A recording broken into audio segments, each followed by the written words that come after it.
ترک cooperation and coordination agency نے پاکستان کے شہر کراچی میں بچوں کی پہلی لائبریری قائم کر دی ہے۔ اس لائبریری سے 3000 سے زائد اسکول طلباء مستفید ہوں گے۔ تفصیلات اس رپورٹ میں۔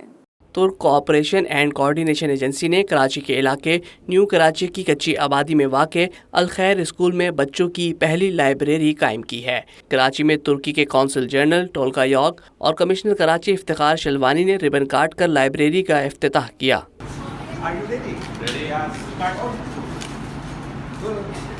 ترک ایجنسی نے ادارہ الخیر کی جانب سے فراہم کیے گئے کمروں کو نئے فرنیچر اور ہزاروں کتابوں پر مشتمل خوبصورت لائبریری میں تبدیل کر دیا ہے، جو دیکھنے سے تعلق رکھتی ہے۔ اس لائبریری سے الخیر اسکول کے 1200 اور دیگر کیمپس میں پڑھنے والے 3000 سے زائد طلباء مستفید ہوں گے۔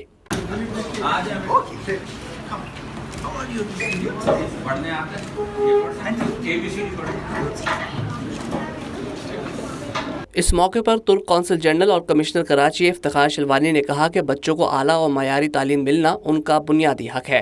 تعلیم کے بغیر کوئی قوم ترقی یافتہ نہیں بن سکتی۔ ادارہ الخیر ویلفیئر سوسائٹی کے بانی و صدر مظاہر شیخ نے کہا کہ ترک ایجنسی نے لائبریری قائم کر کے ہمارا دیرینہ خواب پورا کر دیا ہے۔ لائبریری کی تکمیل پر ترک حکومت اور عوام کے تہہ دل سے ممنون ہیں۔